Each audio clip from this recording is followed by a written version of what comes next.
Oi, gente, tudo bem? Como que vocês estão? Então, no vídeo anterior a gente falou sobre a hereditariedade e a primeira lei de Mendel.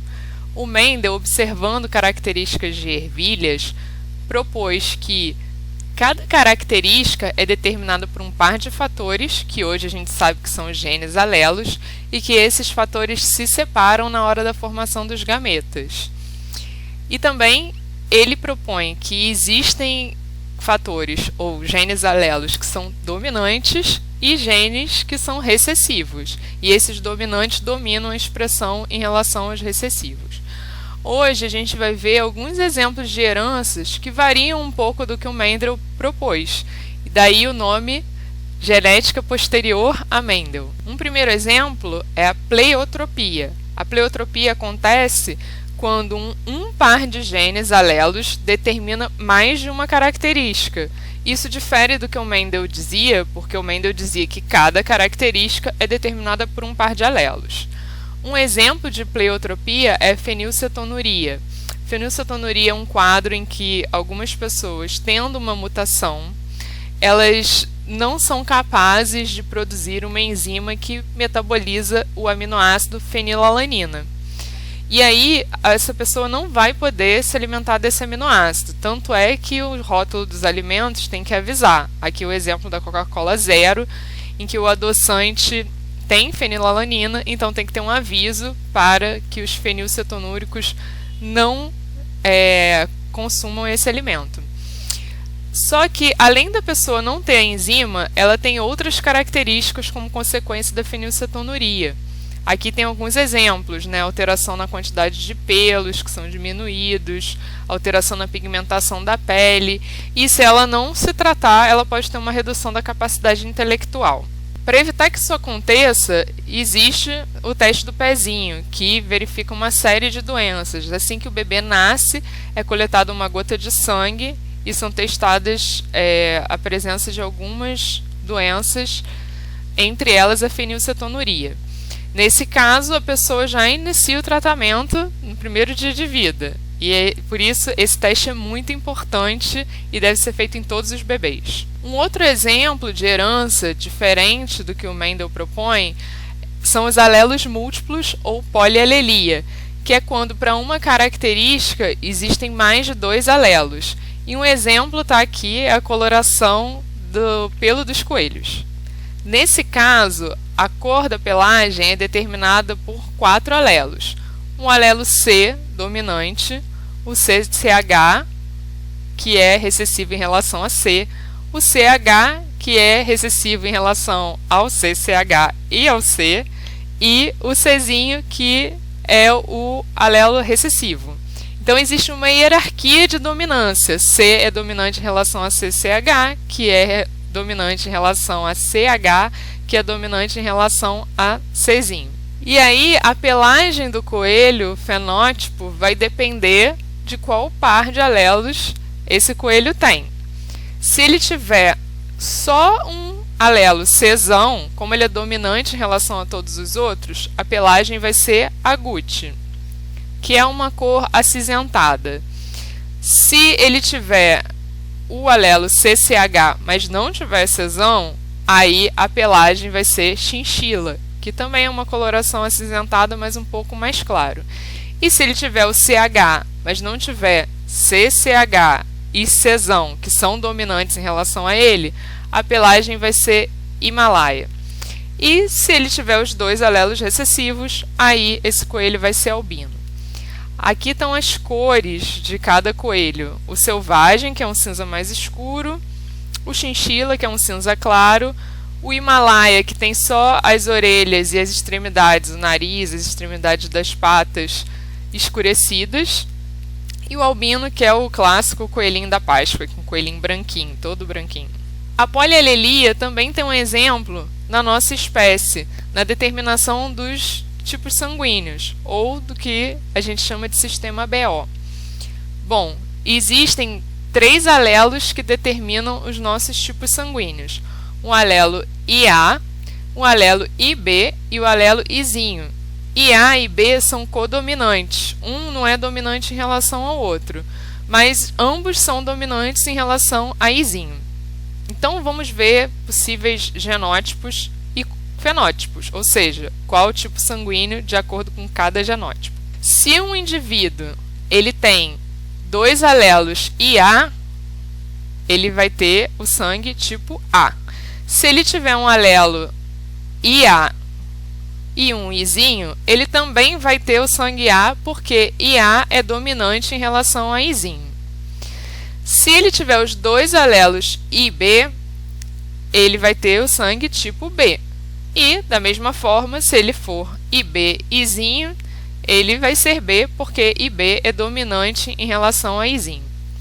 Agora, se ele tiver um alelo IA e um alelo IB, como um não é dominante em relação ao outro, essa pessoa vai ter o sangue AB. E por fim, se os 2 alelos forem recessivos, Izinho, essa pessoa vai ter o sangue O. A presença desses alelos vai determinar também a presença de uma proteína na superfície das hemácias. Lembrando que as hemácias são as nossas células sanguíneas que são responsáveis pelo transporte de gases, principalmente do oxigênio, para as nossas outras células. Então, se a pessoa tem um alelo A, ela vai ter uma proteína na superfície da membrana das hemácias chamada aglutinogênio tipo A. Se ela tiver o alelo B, ela vai ter a proteína chamada aglutinogênio tipo B, que está aqui em azul. A A está em verde, a B em azul. Se a pessoa tiver os 2 alelos, ela vai produzir as 2 proteínas. Então, ela vai ter tanto o aglutinogênio A quanto o B. E se a pessoa for O, ela tem os 2 alelos recessivos, ela não produz essas proteínas. Então, a superfície da hemácia dela não vai ter os aglutinogênios. Então, recapitulando. Quem tem sangue tipo A, na superfície das hemácias vai ter o aglutinogênio A. Quem tem o sangue B vai ter o aglutinogênio B. Quem tem sangue AB tem as 2 proteínas, o aglutinogênio A e B. E quem tem o sangue O não vai ter nenhuma dessas 2 proteínas, que no caso de tipos sanguíneos também podem ser consideradas como antígenos. A gente vai ver por quê quando falar da doação de sangue. Muito bem.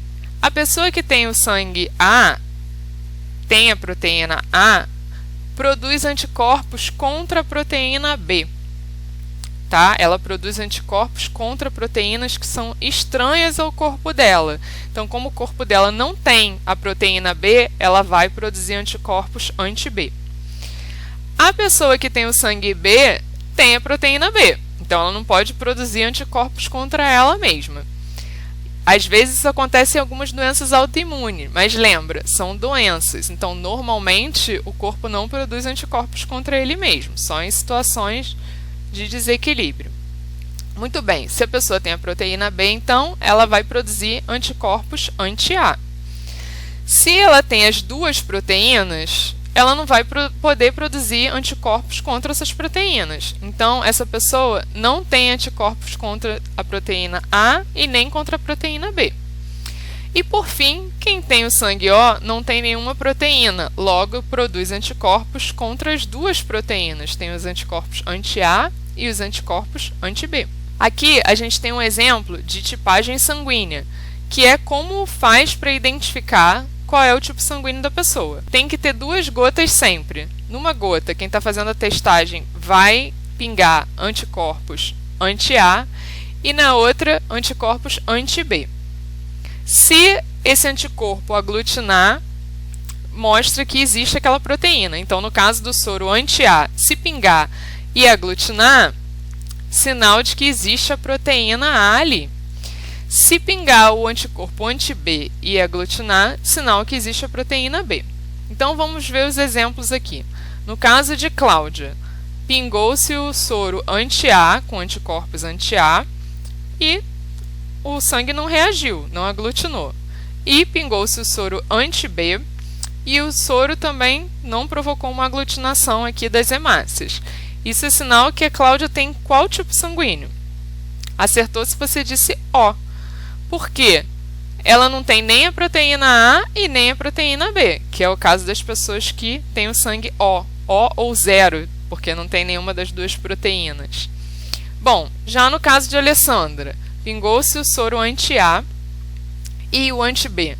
E só onde tem o soro anti-A se aglutinaram as hemácias.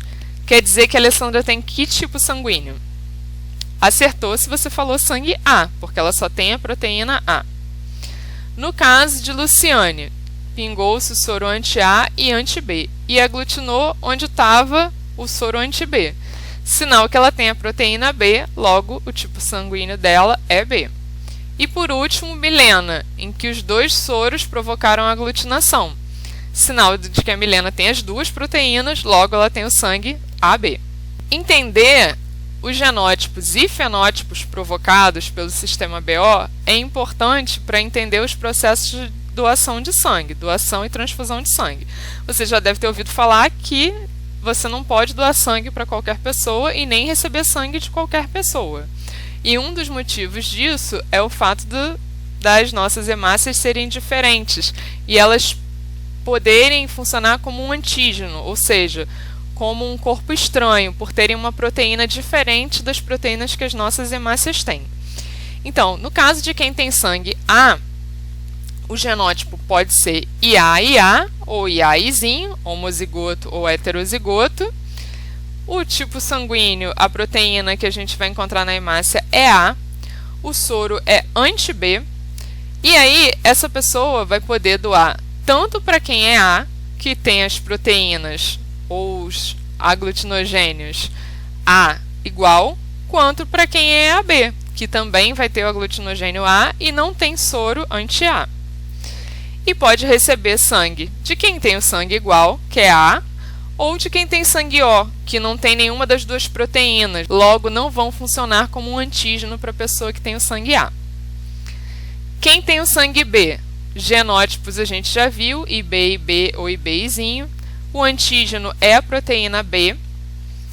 O soro que essa pessoa tem é o soro anti-A. E aí ela vai poder doar sangue para quem tem sangue B e para quem tem sangue AB.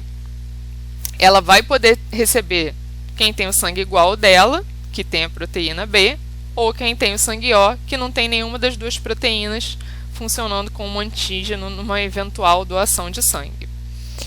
Quem tem sangue AB tem o genótipo IA e B, tem os dois aglutinogênios, as duas proteínas, não tem os anticorpos, pode doar só para quem é AB, porque como tem as duas proteínas, quem tem A, quem tem sangue B, quem tem sangue O, vai receber proteínas diferentes e essas proteínas vão funcionar como antígenos. Mas ela pode receber sangue de todos os tipos sanguíneos. Daí a gente chama quem tem sangue AB de receptor universal, porque pode receber transfusão de qualquer outro tipo sanguíneo. Quem tem o sangue O tem os dois alelos recessivos, Izinho e Izinho, não tem as proteínas na superfície da hemácia, tem os dois soros, anti-A e anti-B, pode doar para todos os tipos sanguíneos, porque como não tem proteína, a superfície da hemácia não vai funcionar como um antígeno para os outros tipos sanguíneos, mas só vai poder receber de quem tem sangue O. E daí a gente dá um nome para quem tem o sangue O de doador universal. Então, recapitulando, todo tipo sanguíneo pode doar para ele mesmo, né? Porque, no caso, as proteínas são as mesmas, ou no caso do O, que não tem proteína, né? Ele pode doar para ele mesmo. O O pode doar para todos os outros, daí ele é o doador universal, e o AB pode receber de todos os outros, daí ele é o receptor universal. Mas você já deve ter ouvido falar que o tipo sanguíneo é A positivo, O negativo. Esse positivo, negativo, é uma outra proteína que pertence ao sistema RH. Quando é positivo, é sinal que a pessoa tem essa proteína na superfície da hemácia. E quando é negativo, sinal que ela não tem. Então, no caso da pessoa que é RH positivo, como essa é uma herança dominante, ela pode ter o genótipo Rzão, Rzão ou Rzão, Rzinho. E quando o RH é negativo, ela tem os dois alelos recessivos. Essa é uma herança mendeliana. Só estou discutindo junto aqui com o sistema BO, porque normalmente a gente fala no tipo sanguíneo e no fator RH. E aí fica a pergunta, quem pode doar para quem? Se tem uma proteína na superfície, para quem é positivo, se essa pessoa doa para quem tem o RH negativo, essa proteína vai funcionar como um antígeno, um corpo estranho. Então, quem é positivo não pode doar para quem é negativo. Quem é negativo, como não tem essa proteína na superfície da hemácia, pode doar para qualquer um, tanto para quem é negativo quanto para quem é positivo. Alguns exames de seleção falam sobre uma situação bem particular ligada ao fator RH, que é a eritoblastose fetal. A eritoblastose fetal acontece quando uma mulher grávida, essa mulher ela necessariamente tem o RH negativo, ela fica grávida de uma criança com RH positivo. Durante a gravidez não tem contato do sangue da criança com a mãe, porque existe a barreira placentária, todas as trocas são por difusão. Mas, na hora do parto, a mãe pode ter contato com o sangue da criança. E aí, como ela é RH negativo, ela vai ter contato com as células do filho que tem a proteína do RH positivo, ela passa a produzir anticorpos contra essa proteína. Se caso essa mulher tenha uma outra gravidez com uma criança com RH positivo, esses anticorpos sim podem passar a barreira placentária e atacar a criança. E esse quadro é eritoblastose fetal. Para que a eritoblastose fetal aconteça, existem algumas condições básicas. A primeira delas é que a mãe tem que ter RH negativo. A segunda coisa é que o pai precisa ter o fator RH positivo, porque se os dois fossem negativos, não ia ter um bebê com RH positivo. E aí o primeiro filho precisa ter RH positivo e o segundo filho também. Importante destacar que a eritoblastose fetal só acontece na segunda gravidez de um bebê com fator RH positivo. Então tem que lembrar essas condições. A mãe tem que ter RH negativo, o pai positivo, o primeiro filho positivo e aí no segundo filho, aí sim, sendo RH positivo, acontece a eritoblastose fetal. Eritoblastose fetal. Difícil de falar, né? Hoje, com o pré-natal, isso é evitado. Basta que a mulher que tem o RH negativo, tendo um bebê com RH positivo, faça um tratamento, tome anticorpos que ataquem essas células que têm uma proteína que ela não tem. Ou faça um tratamento depois de acompanhamento com outros tipos de anticorpos e soros para evitar esse tipo de problema. Então é só uma questão da mulher grávida ter um acompanhamento médico durante a gestação, que é uma coisa super necessária não só para prevenir a eritoblastose fetal, mas também outras doenças que podem ser evitadas. Espero que tenha ficado claro, tenha ajudado a entender um pouco essas heranças que são diferentes da mendeliana que a gente tinha visto.